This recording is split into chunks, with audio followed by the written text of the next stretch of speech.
ऊस शेती हे महाराष्ट्रामधलं सर्वात मोठं पीक, नगदी पीक आणि महाराष्ट्राला भरपूर पैसे मिळवून देणारे हे पीक आहे. ज्या पट्टीमध्ये ॲग्रिकल्चरमध्ये डेव्हलपमेंट चालू आहे त्या पट्टीमध्ये आपल्याला ऊस उत्पन्नामध्ये वाढ दिसत नाही. पण एक टार्गेट आमचं असतं की एकरी 120 टन लावण आणि खोडवा 80 टनापासून, म्हणजे खोडवा आणि लावण 200 टन, म्हणजे ॲव्हरेज आपल्याला खोडवा आणि लावण मध्ये 100 टनाचं उत्पन्न मिळेल. आणि योग्य खर्चामध्ये चांगलं उत्पन्न कसं घेता येईल यावर आपल्याला फोकस केला पाहिजे. लावण करत असताना सर्वप्रथम मशागत आणि बेणे निवड हा जो सुरुवातीचा भाग आहे ह्याच्यावर आपलं ऊसाचं उत्पन्न 15 ते 20% डिपेंड आहे. म्हणजे संख्या नियोजन हा खूप महत्वाचा मुद्दा आहे, कारण की कुठल्याही शेतकऱ्याला माहित नाही की बाबा आपल्या 1 एकरामध्ये किती ऊस पाहिजे. खत नियोजन करत असताना कुठल्या गोष्टी इम्पॉर्टंट आहेत, कुठल्या गोष्टीवर फोकस केला पाहिजे, काय केलं पाहिजे ह्याच्यावर आहे. याच्यावर सर्वजण आपलं 25 ते 30% उत्पन्न आहे. खत नियोजनाबरोबर पाणी नियोजन हा सगळ्यात महत्वाचा भाग आहे. कीड आणि रोग हा ऊसावर इतका भयंकर प्रमाणात असतो, शेतकऱ्यांना असं वाटतं की ऊसावर किडीचा आणि रोगाचा प्रादुर्भाव कमी असतो. नमस्कार शेतकरी मित्रांनो, खेतीबाडी या आपल्या आवडत्या युट्यूब चॅनलवर सगळ्यांचं स्वागत. आज आपण ऊस फार्मवर आलेलो आहे. हा समुद्री कृषी उद्योग मार्फत डेव्हलप केलेला ऊस फार्म आहे. आमचे मित्र प्रगतशील शेतकरी युवा अमर मडके यांचा हा ऊस शेतीचा फार्म आहे. गेले आम्ही 5-6 महिने या शेतावर खूप चांगले प्रयोग केलेले आहेत. ऊस शेती हे महाराष्ट्रामधलं सर्वात मोठं पीक, नगदी पीक आणि महाराष्ट्राला भरपूर पैसे मिळवून देणारे हे पीक आहे. याच्यातून महाराष्ट्राची बरीच आर्थिक परिस्थिती शेतकऱ्यांची ह्या ऊसाच्या उत्पन्नावर डिपेंड आहे. तर ऊस उत्पन्न घेत असताना गेल्या बऱ्याच वर्षापासून सातत्यानं ऊस पिकामध्ये उत्पन्नामध्ये घट होत आहे. म्हणजे ज्या पट्टीमध्ये ॲग्रिकल्चरमध्ये डेव्हलपमेंट चालू आहे त्या पट्टीमध्ये आपल्याला ऊस उत्पन्नामध्ये वाढ दिसत नाही. त्यामुळं ती जी वाढ हळूहळू चालली त्याला आपण ते घटच म्हणता येईल त्याला. त्यामुळे मी म्हटलं की ऊस उत्पन्नामध्ये आपला घट होत आहे. पण आम्ही अति उत्पन्न घेण्याच्या पण मागत जात नाही आणि कमी उत्पन्नात पण नाही. आम्ही एक चांगलं स्टँडर्ड एक फॉर्मॅट ठरवलं, बाबा आपल्याला लावणीला किती उत्पन्न मिळेल पाहिजे आणि खोडव्याला किती. तर सर्वसाधारण आजचा हा 2 एकराचे क्षेत्र आहे. हा 6 महिन्यापूर्वीची लावण केलेली आहे. लावण कशी केली याबद्दल आपण सविस्तर माहिती घेणार आहोत. पण एक टार्गेट आमचं असतं की एकरी 120 टन लावण आणि खोडवा 80 टनापासून, म्हणजे खोडवा आणि लावण 200 टन, म्हणजे ॲव्हरेज आपल्याला खोडवा आणि लावण मध्ये 100 टनाचं उत्पन्न मिळेल. इतकी जरी शेती आपण चांगल्या पद्धतीने जर ऊस पिकवली तरच शेती आर्थिक आपल्याला उत्पन्न चांगलं मिळू शकतं. आता काही गोष्टी असतात की ऊस शेती करताना शेतकऱ्यांचे बरेच चुका होत असतात. मग त्या अशा एका अप्रोच मध्ये मी सेट केलेलं की असा एक हॉलिस्टिक अप्रोच तयार केलेला आहे की बाबा ऊस उत्पन्न घेताना आपल्याला कोणकोणत्या गोष्टीवर फोकस केला पाहिजे किंवा कोणकोणत्या गोष्टी अवॉइड केल्या पाहिजे, टाळल्या पाहिजे, जेणेकरून आपल्याला ऊस उत्पन्नामध्ये होणाऱ्या घट आणि दुसरा जो खर्चाचा जो भाग आहे त्या खर्चाच्या भागामध्ये कुठले खर्च आपल्या शेतामध्ये अति होतात, जे पिकाच्या उत्पन्नामध्ये त्याचे उपयोग होत नाहीत, ते खर्च कमी झाले पाहिजेत. आणि ऊस उत्पन्नासाठी लागणारा डायरेक्ट खर्च जो आहे म्हणजे तो खर्च कसा वाढवता येईल किंवा त्या खर्चाचं आपल्याला कसं योग्य नियोजन करता येईल आणि योग्य खर्चामध्ये चांगलं उत्पन्न कसं घेता येईल यावर आपल्याला फोकस केला पाहिजे. तर शेतकरी मित्रांनो, अशा बऱ्याच गोष्टी आहेत ऑब्झर्वेशन मध्ये आलेल्या की आपण अति चुकामुळे आपलं उत्पन्न घटत चाललेलं आहे आणि आपला खर्च वाढत चाललेला आहे. तर खर्च कमी करून उत्पन्न वाढण्यासाठी आपल्याला कुठला अप्रोच अवलंब केला पाहिजे. मग एक 5 असे मुद्दे आपण सांगू इच्छितो की लावण करत असताना सर्वप्रथम मशागत आणि बेणे निवड हा जो सुरुवातीचा भाग आहे ह्याच्यावर आपलं ऊसाचं उत्पन्न 15 ते 20% डिपेंड आहे. म्हणजे ह्या काळामध्ये जर तुम्ही योग्य नियोजन केला तर आपल्या उत्पन्नामध्ये 15% ते 20% वाढ किंवा घट होऊ शकते. म्हणजे इतका डिफरन्स म्हणजे 30% फरक पडू शकतो. हे झाला पहिला मुद्दा. दुसरा जो मुद्दा आहे की संख्या नियोजन. आता संख्या नियोजन हा पुढे भाग असतो, पण मी आता 2 नंबरला का घेतला कारण की संख्या नियोजन हे लावण पद्धत कशी करतात तर ह्याच्यावर संख्येचं नियोजन डिपेंड आहे. म्हणजे तुम्ही दाट लावण केला तर संख्या नियोजनामध्ये फरक पडतो, कमी विरळ दाट केला तर योग्य संख्या नियोजन होते.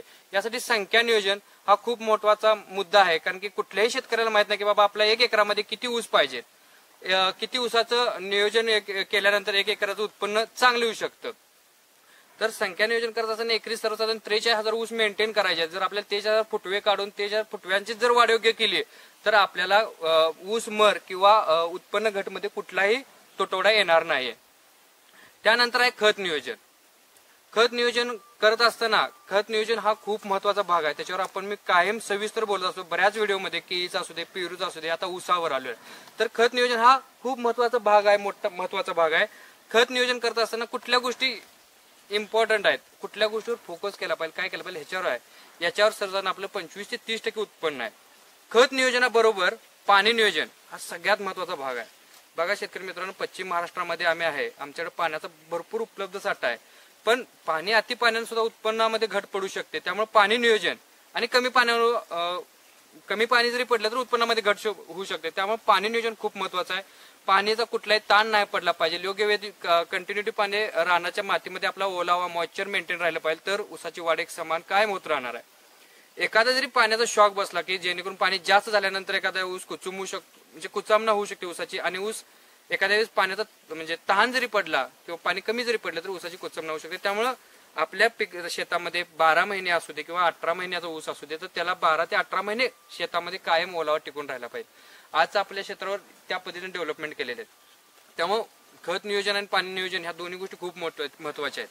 आणि सगळ्यात महत्वाचा जो विषय आहे, 5वा जो मुद्दा आहे ते कीड आणि रोग नियोजन. किडीचं आणि रोगाचं नियोजन कसं करायचं. रोगाचं कीड आणि रोग हा ऊसावर इतका भयंकर प्रमाणात असतो. शेतकऱ्यांना असं वाटतं की ऊसावर किडीचा आणि रोगाचा प्रादुर्भाव कमी असतो, पण आपल्याला सर्वसाधारण बाकी भाजीपाल्यासारखा लगेच त्याच्यावर रिझल्ट दिसत नाही किंवा लगेच त्याचा पिकावर तेवढासा हे दिसत नाही, म्हणजे तुमची कमतरता किंवा ते अटॅक दिसत नाही. पण भरपूर प्रमाणात कीड आणि रोग नियोजन आपल्याला करावं लागेल, कीड नियोजन करावं लागेल.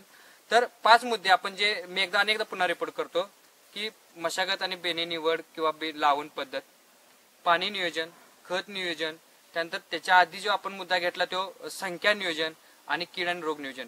हे 5 मुद्दे खूप चांगल्या पद्धतीने जर तुम्ही हँडल करू शकला, त्या पद्धतीचं नियोजन करू शकला, तर तुम्हाला शेतकरी मित्रांनो लावणीमध्ये 120 टनापातूर आणि खोडव्यामध्ये 80 टनापातूर जाण्यासाठी कुठलीही अडचण येणार नाही. त्यामुळे आपण हे 2 उत्पन्न लावण आणि खोडवा 200 टन जर आपण चांगलं उत्पन्न घेतलं तर आपली कमी खर्चामध्ये चांगलं उत्पन्न आणि आपल्याला त्यातून एक आर्थिक नफा, जो निव्वळ नफा आहे तो अतिशय चांगला राहू शकतो. तर आपण आज बघूया की ऊसाची वाढ कशी झाली. आता हा जो आपला प्लॉट आहे सर्वसाधारण 2 एकराचा आहे. यामध्ये आपण आत्ताच्या व्हिडिओमध्ये नाही तर पुढल्या व्हिडिओमध्ये त्याचं खत नियोजन कसं केलं, कुठल्या वेळेस कुठली खतं किती प्रमाणात टाकली आणि वर्षभर कुठली खतं देणार होती याचं नियोजन मी सांगेन.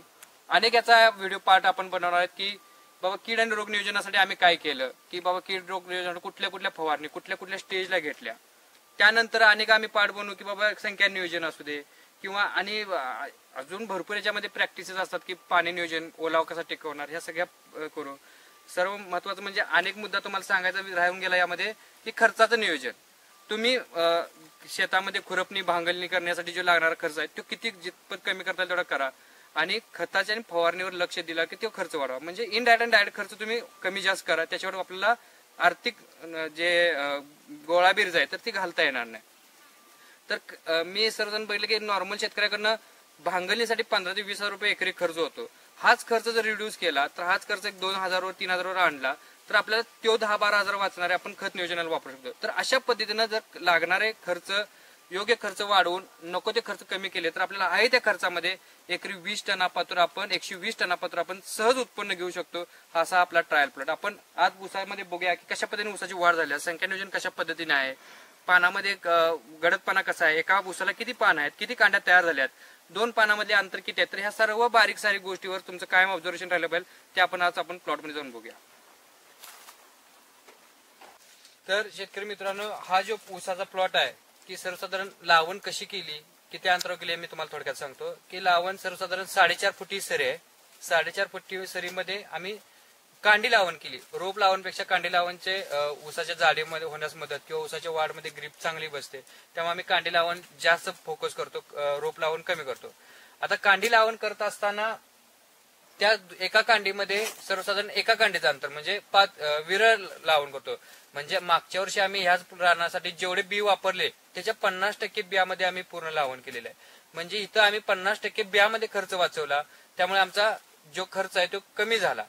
तर याचा फायदा काय झाला की जेवढे आम्ही डोळे लावले त्याला 5-7 जरी फुटव्यांची संख्या झाली तर सर्वसाधारण या ठिकाणी 40,000 संख्या मेंटेन झालेली आहे. आता ती 40,000 संख्या मेंटेन झाली कशी कॅल्क्युलेट करायची, तर 4.5 फुटी सरी असताना सर्वसाधारण 10 फुटावर 45 ऊसाची संख्या जर नियोजन केले तर आपल्याला एका स्क्वेअर फुटामध्ये एक म्हणजे 43 ते 44,000 स्क्वेअर फुटाचा 1 एकर असतो. तर ते एका स्क्वेअर फुटामध्ये एक ऊस जर आपण मेंटेन केला तर एका ऊसाचं वजन 3 किलोपेक्षा जास्त होतं.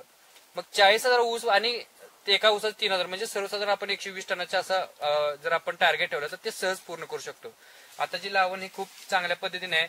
या ठिकाणी आम्ही लागण करताना खताचा डोस टाकलेला आहे. लागण झाल्यानंतर ना 1 महिन्यानंतर नायट्रोजन च्या बेसवर आम्ही खताचा डोस दिलेला आहे. त्यानंतर बाळ भरणी करताना आम्ही काही खताचा डोस वापरलेला आहे. त्यानंतर परत भरणी करताना खताचा डोस वापरलेला आहे. आणि आता सर्वजण भरणी करून 2, 2.5, 3 महिने झालेले आहेत. तर आम्ही ड्रिपनं काही फर्टिगेशन करणार आहोत आणि नंतर आणि खताचा डोस देणार आहोत. आता मी तुम्हाला 4 ते 5 वेळा खताचा डोस दिला आणि ह्याच्यानंतर आणि 2 वेळा देणार, म्हणजे 6 ते 7 वेळा आम्ही खताचे डोस देणार आहोत. तर आम्ही खर्चामध्ये वाढ करतोय का? तर नाही. जे आपण भरणी किंवा लावण करताना जे अतिशय लागवड टाकतोय तेच जे डोस आहे, ते जे एनपीकेचे प्रमाण आहे ते आम्ही 7 ते 8 टप्प्यामध्ये स्प्लिट केलेलं आहे. त्यामुळे काय होणार आहे की ऊसाला वेळेनुसार लागेल तसं आपण खत नियोजन केल्यामुळं ऊसाची एकसारखी वाढ होत राहणार आहे. काय होतं शेतकरी मित्रांनो, आपण भरणी करताना खूप मोठ्या प्रमाणात खत टाकतो. खत टाकताना ते इनबॅलन्स, इनकम्प्लीट आणि ओव्हर किंवा अंडर डोस, म्हणजे असं 4 चुकामध्ये आपण खत टाकतो. त्या खत नियोजन कसं केलं त्याचं आपण पुढल्या पार्टमध्ये आपण नियोजन बघणार आहोत. त्यामध्ये कुठली खतं कुठल्या वेळेस वापरायची याचं मी तुम्हाला पुढल्या पार्टमध्ये सांगणार आहोत. तर हे सगळं न होता योग्य खताची लागवड, सगळी खतं कशी त्यामध्ये आली पाहिजे आणि योग्य बॅलन्स करून आपण जर खतं टाकली तर ऊसाची एक समान वाढ होते. तर ह्या ऊसामध्ये ऑब्झर्वेशन केल्यानंतर काय दिसतं की आम्हाला कायमस्वरूपी एक 5-6 कांड्यांची झाल्यानंतर 6व्या-7व्या कांडीनंतर आम्हाला ऊसाची कांड्या लहान पडायच्या. त्यामुळे ऊसाचं जे स्पीड आहे ते खूप कमी जास्त व्हायचं. तर ह्या ऊसामध्ये आमच्या कंटिन्यू 6 इंच किंवा 6 इंचापेक्षा जास्त कांड्यांची लांबी आहे. आणि असं कुठलाच ऊस नाही की त्याच्या कांड्यातलं अंतर कमी झालंय किंवा त्याचा पोत कुठे जाऊन अडकलाय. तर ह्याचं जर वरल्या बाजू जर वाढ बघितलं तर वाड्याला सुद्धा चांगल्या पद्धतीचा पोत आहे. तुम्ही जर बघितलं तर 2 पानांच्या मध्ये अंतर आहेत. एका ऊसाला सर्वसाधारण 10 ते 12 पानं आहेत. तर अशा पद्धतीनं आम्ही खत नियोजन केल्यामुळे ह्याचा एक आम्हाला चांगला फायदा झाला. दुसरी जी गोष्ट आहे की पानावर काळोखी आहे, कुठल्याही प्रकारचा कीड किंवा रोग नाही आहे, कुठल्याही प्रकारचे टिपके, करपा, तांबेरा असं काही नाही. कारण की वेळ कंटिन्यू कीटकनाशक आणि बुरशीनाशक जर फवारणी आपण 3, 4 या 6 महिन्यापासून घेत राहिलो तर आपल्याला कुठल्याही किडीचा किंवा ह्याचा प्रादुर्भाव दिसत नाही. सगळ्यात महत्वाचं म्हणजे ऊसाला दसऱ्या फुटतात किंवा ऊसाला कांडी कीड झाल्यानंतर ऊसाला इकडून दसऱ्या फुटतात. तर आमच्या पूर्ण 2 एकर क्षेत्रामध्ये एकाही ऊसाला कांडी कीड नाही. त्याचं कारण काय आहे? तर आम्ही या ठिकाणी ट्रायको कार्ड्स लावले, जेणेकरून मित्र किडींच्या अंडीचे ट्रॅप जे ह्यामध्ये लावल्यामुळं मित्र किडीची अंडी झाली. त्यामुळं जी कांडी माशी, कांडी जी पोखराची जी कीड आहे तर त्याची जी पिल्लं आहे किंवा त्याची आडल ते त्या मित्र पक्षांनी खाल्ले गेले, मित्र किडीने खाल्ले गेले. त्यामुळे कांडी किडीचा प्रादुर्भाव नाही. म्हणजे आम्ही दरवर्षी 2-3 वर्षामागे ह्या शेतकऱ्यांना, अमरांना की एक समान ऊस वाढत नव्हता. कारण पहिल्यांदा 6 इंचाची कांड्या असायची, नंतर 2-3 इंचाच्या कांड्या व्हायच्या आणि परत 5-6 इंचाची कांड्या जातात. त्यामुळे एक फ्लो नसल्यामुळं ऊसाला दसरी फुटणे, संख्या अनियोजित होणे, तर अशा गोष्टी होतात. त्यानंतर शेतकरी मित्रांनो, वारंवार प्रत्येक ऊस शेतकरी एक प्रश्न विचारतो, म्हणजे ऊसाचा पाला काढायचा का नाही काढायचा.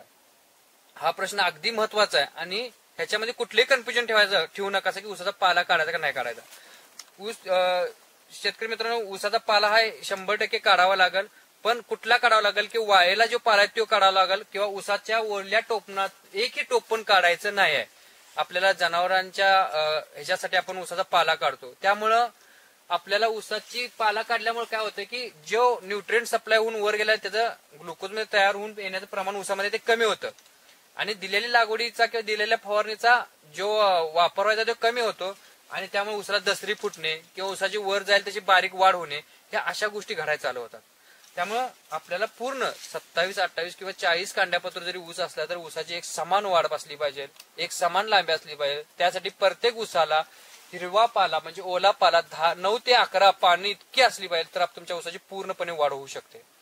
आता इथं दुसरे एक कारण की वाळला पाला काढण्याचं काय कारण. वाळला पाला काढल्यानंतर ऊसाचे जे भोंडे आहेत, जे बेड आहेत ते मोकळे होतात, त्याच्यावर सूर्यकिरण येतात. आता तुम्ही बघितलं त्या ठिकाणी सूर्यकिरण आले, तर ह्या ठिकाणी सूर्यकिरण आल्यामुळे इथून ऊसाचे काही वॉटर शूट्स म्हणजे कोंब यायला सुरुवात होते आणि हे कोंब सुद्धा आपल्याला भरपूर मोठ्या प्रमाणात उत्पन्न देऊ शकतात. म्हणजे जवळपास 1/3 म्हणजे 100 टनामधले 33 टन हे ऊसाचे कोंब उत्पन्न देऊ शकतात. त्यासाठी खालून ऊस कोंब येणे, त्या ऊसा कोंबांची वाढ ह्या गर्दीतून वर जाणे, यासाठी वाळला पाला काढला तर ऊसाची योग्यरित्या वाढ होऊ शकते, कोंबांची योग्यरित्या वाढ होऊ शकते. आणि तुम्हाला ह्याच्यामध्ये ह्या काळामध्ये कीटकनाशक, बुरशीनाशक फवारणी घेता येते. काही लागवडचे डोस देत असले तर तुम्हाला डोस देता येतात. ड्रिपचे चेकिंगचं काय काम असेल ते करता येते. थोडंसं हवा खेळती राहिल्यामुळं बेडलाही म्हणजे मुळांपात्रही हवा योग्य वेळेत जाते आणि त्याच्या ऊसालाही चांगली हवा मिळते.